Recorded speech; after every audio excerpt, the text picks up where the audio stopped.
शापित हवेली का रहस्य। भाग 6। नया संरक्षक। सूरज उग चुका था।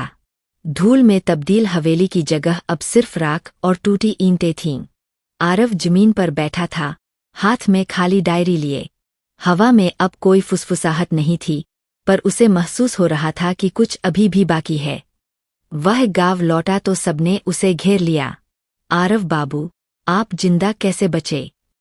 हवेली कहाँ गई? क्या आपने सच में चंपा की आत्मा देखी थी? आरव चुप रहा। उसने बस इतना कहा, अब वहाँ कुछ नहीं है। लेकिन अंदर ही अंदर उसे पता था, वहाँ अब भी कुछ है। गांव वालों ने उस जगह पर मंदिर बनाने का फैसला किया, ताकि पाप का अंत हो सके। भोलन की लाश नहीं मिली, और न ही साधु का कोई निशान। लोगों ने सोचा कि दोनों मर गए, लेकिन आरव जानता था, ऐसे लोग मरते नहीं, बस रूप बदल लेते हैं। वक्त बीतता गया। 3 महीने बाद आरव शहर लौट आया, लेकिन रातों को वह अब भी वही आवाजें सुनता। आरव, हवेली अब तुझसे बंधी है। वह हर सुबह जाकर देखता, डायरी अब भी उसकी मेज पर पड़ी है, और हर दिन उसमें एक नया शब्द लिखा मिलता है। पहले दिन, वापस आओ। दूसरे दिन, शाप अधूरा है। तीसरे दिन, तू ही नया रक्षक है। आरव ने डर को दबाने की कोशिश की।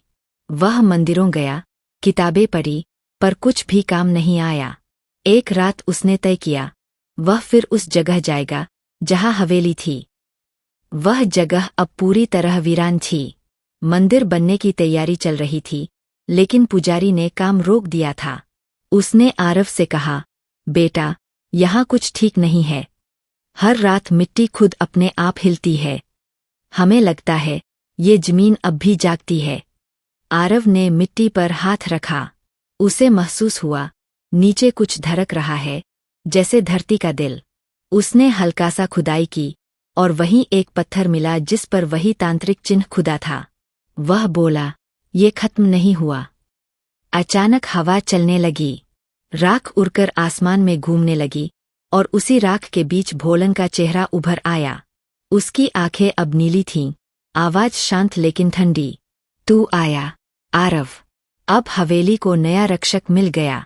आरव ने पीछे हटते हुए कहा, नहीं, मैंने इसे नष्ट कर दिया था। भोलन मुस्कुराया, नाश कभी पूरा नहीं होता, जब तक कोई उसके अस्तित्व को याद रखता है। तू ही वो है, जो अब भी हवेली को याद करता है, और इसलिए हवेली अब तेरे भीतर है। आरव के कानों में गूंज उठा वही मंत्र, ओम कालद्वारन उद्घाटे तिष्ठ। वह दर्द से गिर पड़ा। उसकी नब्ज तेज चलने लगी, आंखों के सामने पुरानी हवेली के दृश्य घूमने लगे।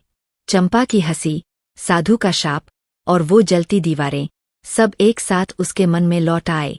भोलन बोला, हर शाप को एक नया पात्र चाहिए। तू चुना गया है। आरव चीखा, क्यों मैं? भोलन बोला, क्योंकि तूने हवेली की आत्माओं को मुक्त किया, पर हवेली को नहीं। तूने सत्य बोला, पर हवेली अब सत्य बन गई, तेरे अंदर। आरव ने मिट्टी में गिरी डायरी उठाई। अब उसके पहले पन्ने पर लिखा था, शुरुआत हमेशा किसी अंत के बाद होती है।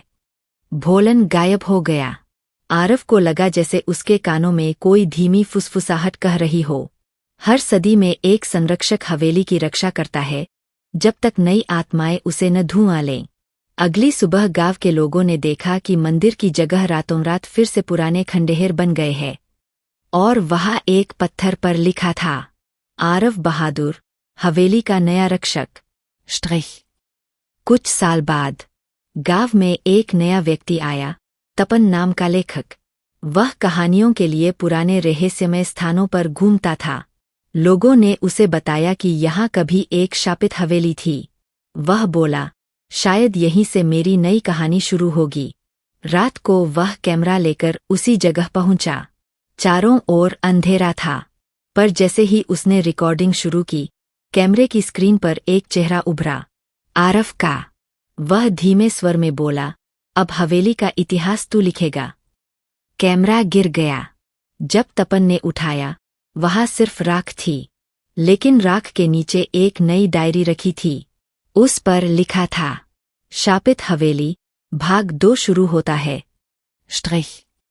आरव अब दिखता नहीं था, पर हर अमावस्या की रात गांव के लोग हवेली की जगह एक छाया को खड़ा देखते, सफेद कपड़ों में, हाथ में वही डायरी लिए।